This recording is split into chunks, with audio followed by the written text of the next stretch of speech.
Hello everyone, my name is Yash Gupta and I am a student of BTED final year in Civil Engineering at Faculty of Engineering and Technology, University of Lucknow. Here I am going to give my presentation on topic disposal of municipal solid waste under the guidance of Engineer Gaurav Srivastava. Content: Introduction, Classification, Methods of Disposal, Conclusion. Introduction: Mixture of solid and semi-solid waste originated due to different activities in the residential and commercial establishment is termed as municipal solid waste. Classification: Solid waste is classified as industrial waste, waste originated due to various activities in industries. Domestic waste, waste originated due to activities in residential areas. Hazardous waste, waste that poses substantial danger immediately or over a period of time. Methods of disposal: Disposal of municipal solid waste can be done through following way: open dumping, sanitary landfilling, composting, incineration, encapsulation, shredding and pulverization, barging into the sea. Open dumping: very simple method in which the solid waste collected from the city are dumped in low-lying area located far off from the city. Not an eco-friendly method and results in contamination of environment. Highly unacceptable method as it gives unsightly nuisance, obnoxious odor, and is a breeding place for mosquitoes and flies. Avoid of dumping: the refuse is exposed to flies and rodents. Drainage from dumps contributes to the pollution of surface and groundwater. Sanitary landfill: refuse is carried and dumped in low-lying areas under an engineered operation designed and operated in an environmentally sound manner so as to not cause any public nuisance or hazard to public health. The refuse is dumped and compacted in layers of about 1 meter thickness, and after the day's work, it is covered with good earth of 15 centimeter thickness. The cover is called daily cover. Sealants are used on the surface of earth before dumping so as to prevent leaching of impurities.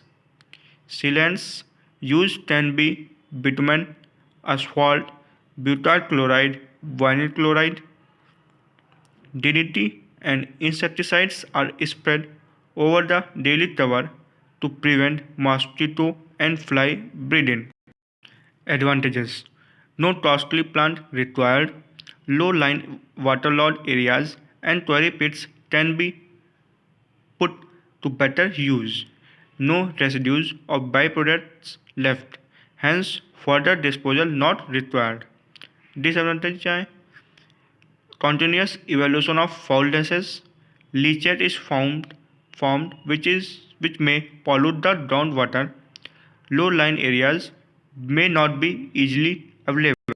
Composting: Composting is biological disposal of refuse in which decomposition can be carried out aerobically or anaerobically. The end product of composting is termed as compost. Composting is ecologically most acceptable method. If composting is carried out aerobically, it is called indoor process. Aerobic process is completed within 2 to 3 months, mixing being done neither manually or mechanically. If the mixing is carried out anaerobically, it is called Bangalore process. Anaerobic process is completed within 5 to 6 months, in which the refuse is kept in closed trenches. In composting, the optimum conditions are attained when carbon nitrogen ratio is between 30 to 50. A ratio much higher than this will slow down the decomposition by oxidizing the excess carbon to carbon dioxide. If the ratio is less than 30, composting will be inhibited due to low energy supply and nitrogen will be lost both by leaching and volatilization as ammonia. In composting, vermicompost is the end product of breakdown of organic matter by an earthworm. Incineration, best method for disposal of plastic and rubber. In these methods, disposal of refuse is carried out by burning it at high temperature. If burning is done in the presence of oxygen, it is termed as incineration. If burning is done in limited or no supply of oxygen, it is termed as pyrolysis.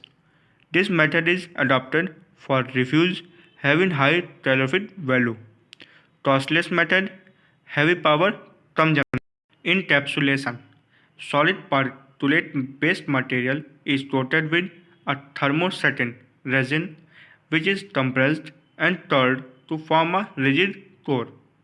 The rigid core is coated with a flexible thermoplastic resin to provide a sealed encapsulated waste agglomerate which can withstand moderate compressive loads. Encapsulation methods are of two types: microencapsulation or macroencapsulation, shredding and pulverization. The size and volume reduction of municipal solid waste is accomplished by the physical process of shredding and pulverization.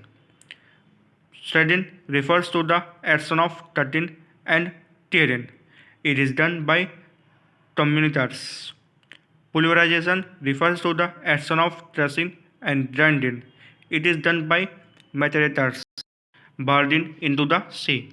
Disposal of refuse into sea can be done if it is disposed far off from the shore, 15 to 20 km below the water surface level during the time of low tides. Effects of improper solid waste disposal: air pollution, groundwater contamination, stagnant water for breeding insects, land can get degraded and poisoned. Conclusion: rather than looting solid waste as waste, it should be looked as source of energy. If managed properly, we can see that biodegradable waste dips, biodiesel, bio-CNC, fuel ethanol, and liquid manure. There is no leftover waste. From non-biodegradables after recyclable material, rest goes to incineration or landfilling. Thank you.